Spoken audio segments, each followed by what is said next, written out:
feel bad about feeling bad, or feel like you should be more positive or grateful for what you have?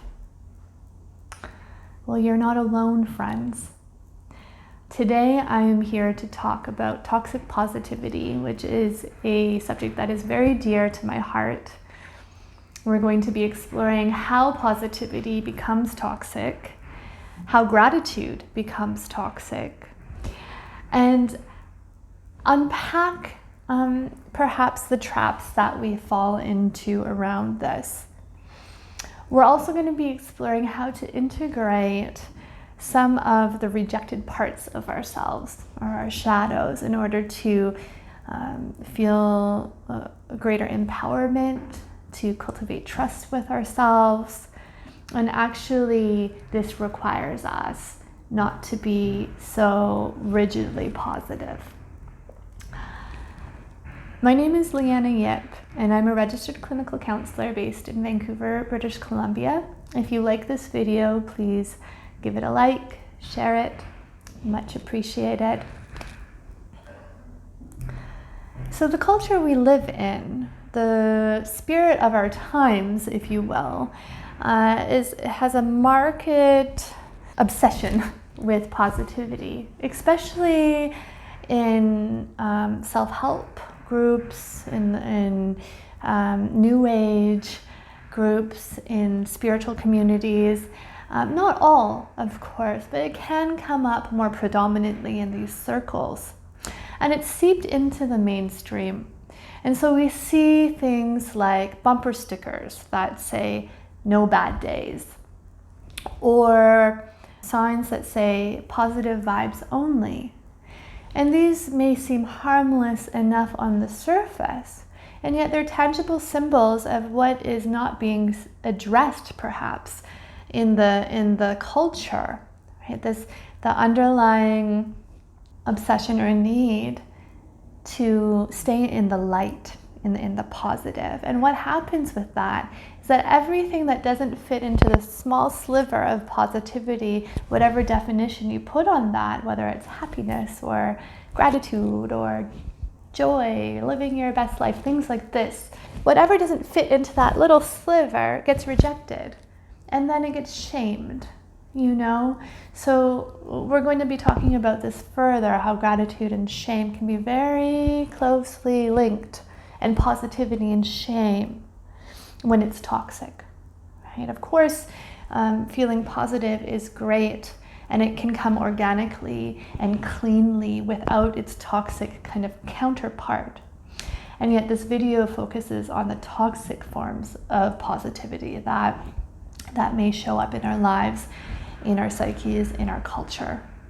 We are in this culture, we are swimming, it's like we're swimming in an ocean. And so it's impossible not to get wet by it. So even if we're not conscious of it, there can be elements that live inside of our psyches that tell us that we should be grateful, or we should be more positive. I see this in my practice all the time. You know, I have it really good compared to so-and-so. So I should be more positive. I should be more grateful.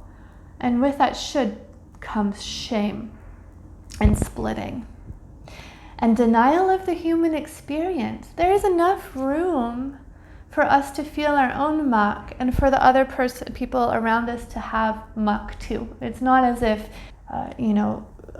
tapping into our anger or anything that isn't positive is going to step on the toes or impede into the space of other people. The denial of human experience is big because we are human and we have a whole spectrum of emotions and experiences. And so if we are only valuing positivity, we are only valuing a small sliver of the whole spectrum of human experience. And essentially we're only saying yes to that part of human experience. And anything else will be suppressed, repressed, judged within ourselves. And that's a lot of judgment, right? You know, we have this tendency to not want to look at those emotions and experiences that are hard to look at within ourselves. And from a depth psychology perspective, this gets pushed down into the shadow or our unconscious. And also in the unconscious are aspects of psyche that maybe weren't nurtured from an early age. So it doesn't have to be mucky. It can also be really powerful. Our potential can also live in the shadow. When we repress things that are not positive, which is pretty much anything and everything except for the light, it doesn't go away. The shadow remains. It has to. It comes out in symptoms, right? So we get a lot of symptoms, whether that be depression, anxiety, perfectionism, a myriad of other neuroses. And it also can get projected onto other people. So let's say we have this rigid idea of what we should be experiencing. I should be always in the light. I should always be positive. The brighter the light, the darker the shadow. And this is all happening unconsciously. And so what can happen is that the people around this person will carry that shadow for them in whatever form. So we get cult leaders, for example. They can be really entrancing and living in the light, and their communities can carry their shadow for them. Other examples is that, let's take, for example, really holding tightly, rigidly to positivity. In order to maintain that positive stance, we need to be judging ourselves. There needs to be a judgment process happening of what's good and what's bad, what's light and what's dark. And the judgment that we are turning towards ourselves, I'm not on the light path, or I'm not positive enough, that, you bet, is going to be projected outwards also in judgment of others, right? Whether that is other individuals or other groups of people. The good-bad split or light-dark split can be really dangerous from a depth psychological perspective, in terms of it can happen on individual levels, but also can happen on collective levels in terms of all the isms, racism, sexism. Many wars are thought to have been this can be an aspect in creating this intense conflict. The projection of shadow, the evil that we don't see in ourselves, or the darkness that we don't see in ourselves, is projected onto other people. And this can be really problematic, because if we're not able to see the darkness and acknowledge that in ourselves, we're also at risk for predators, for example, whether that be internally or externally. That there is an aspect of psyche that does not have our best interests in mind. But if we're denying our shadow and denying the darkness that exists within us, we're not going to be able to see the darkness outside of us, right? So this can put us in all sorts of dangerous situations, putting us at risk for abusive relationships, being taken advantage of, things like this. It can be hard to see and to move towards things that are not positive, especially if we haven't been modeled that in a healthy way. And so how do we move towards the discomfort of that without flooding ourselves? It makes sense that we are uncomfortable with things that aren't positive. This can be connected to mind and body also. That light and positivity and productivity, for example, from a depth psychology perspective, can be associated with the conscious, the masculine energy, the yang energy, and masculine, not to attach it to gender, as we all have these energies within us, especially in our culture. So the transcendent, it can be associated with being in our heads or above our heads.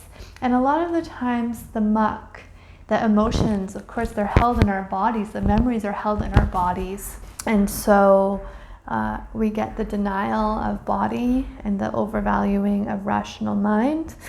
And this is for another video also. We could talk a lot about the split, the mind-body split, or the masculine-feminine split, or the yang and yin split, right? All we need to know for this video is that it makes sense that, in such a rationally driven culture, that we would be split also from our emotions and from our darkness and from the gold, that we can mine from that, from our power in some way. There's a lot to feel unsafe about in the world, and so it can be safer in the positivity or in the transcendent, upward moving kind of energy that positivity and gratitude can bring us to. And of course, if we are in the throes of a struggle, gratitude can be something we hold on to. And it can be important to get us through difficult times. It only becomes toxic when there's a should involved. So, I'm not grateful, but I should feel grateful about this. I should feel more positive about this. No, you don't need to feel grateful. You do not need to feel grateful about it. And you do not need to feel positive about it.